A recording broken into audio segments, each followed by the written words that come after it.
Hi guys! Welcome to another mini vlog ng inyong lingkod. And for today's video ay pupunta tayo ngayon sa isa sa napakaraming tourist spot dito sa Dingalan, Aurora. Ang bayan na ito ay kilalang kilala dahil sa mga breathtaking views nila dahil sa kanilang bundok at ang kanilang dagat. Ilan sa mga ito ay ang tinatawag nilang Tanawan Falls, Dingalan Mountain Views na isa sa pinaka-highly recommended kong place at ang Matawi Bay Oceanfront Resort. Alam nyo ba na ang Dingalan ay kilalang kilala din sa pangalan na Batanes of the East? Siguro dahil na rin sa napakarami at napakagandang landscape na mga mountains dito. At papunta pa lang kami ay sobrang excited na ako dahil sa pinag-uusapang lugar na ito. Ang bagong tourist spot na pala na to ay tinatawag nilang Dingalan Aurora Grotto. O may idea na ba kayo sa lugar na ito? At kilala din siya sa pangalang Dingalan La Nuestra Señora de la Paz y Buen Viaje. Let me know naman guys kung napunta na rin kayo sa lugar na to at kung ano ang mga experience nyo. At matapos nga ang 1.5 oras ay narating na namin ang napakagandang view na ito. Ito na daw ang isang sign na malapit na kami sa aming pupuntahan. Isang reminder lang po para sa mga magmamaneho na pupunta dito na mag-ingat lang dahil medyo matarik po ang lugar na ito. Tapos madaming palikudi-ko at sobrang mahangin ang lugar kaya doble ingat lang po. At finally narating na rin namin ang pinaka-eksaktong lugar. At pagbaba pa nga lang namin ang sasakyan ay eto na agad ang bubungad sa'yo. Wow! Wait, there's more dahil mas marami pa raw tayong makikitang magandang view sa taas na hagdanan na ito. At ayon sa napag-alaman ko, ito ay mayroong 100 steps. Kaya lang hindi na ako nagbilang kasi napakarami nun at napakataas nito. Kaya ano pa nga bang gagawin kundi mag-moment na lang tayo?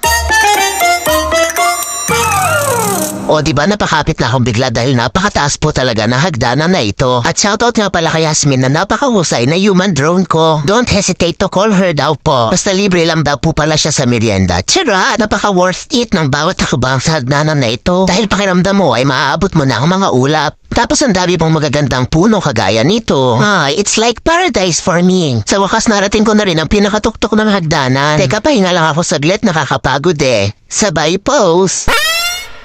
Ito nga pala yung pinatayong malaking ribulto dito ng La Nuestra Señora de la Paz, ang patron ng kapayapaan at mabuting paglalakbay, at patron ng mga mangingisda na siyang sumasalamin at bumubuo sa buong sektor ng Dingalan Aurora. Alam nyo ba kung bakit kilalang kilala ang grotto na ito? Dahil ang majestic view na ito ay ang Pacific Ocean, at isa lang ito sa napakagandang mga views dito. At masasabi kong napakaswerte ko dahil nakarating ako sa lugar na ito. At kung masasabi nyo ngayon na napakaganda ng tanawing ito, guys, hello, sa video pa lang yan. Kaya pumunta na rin kayo dito at i-experience ang napakagandang lugar na ito sa personal. Inuulit ko po guys na isa lang ito sa napakaraming pwedeng puntahan na magagandang lugar dito sa Dingalan Aurora. Kaya if ever man na pinaplano nyo na ang pagpunta dito, ngayon pa lang ay sasabihin ko na sa inyo na kailangan yung bumiyahe ng mas maaga dahil para sa akin ay kulang na kulang may isang araw para makita mo pa ang ibang tinatagong ganda ng Aurora. Shoutout nga po pala sa napakabait nilang mayor na si Mayor Sherwin Taay. Napakaganda po ng pamamalakad niya dito sa bayan ng Dingalan. Kaya naman hindi may tatangging buhay na buhay ang kanilang turismo. Kaya naman nagkakaroon ng maraming trabaho ang mga mamamayan nila dito. Only in Dingalan Aurora, diba? More turismo, more trabaho. Kaya isa rin ako sa humihikayat na magpunta kayo sa lugar na ito para na rin sa mga mamamayan dito. Kasi sigurado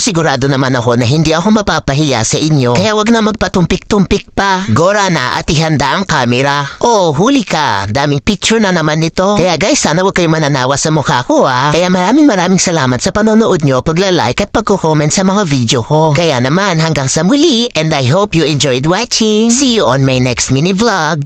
Matane. Bye-bye!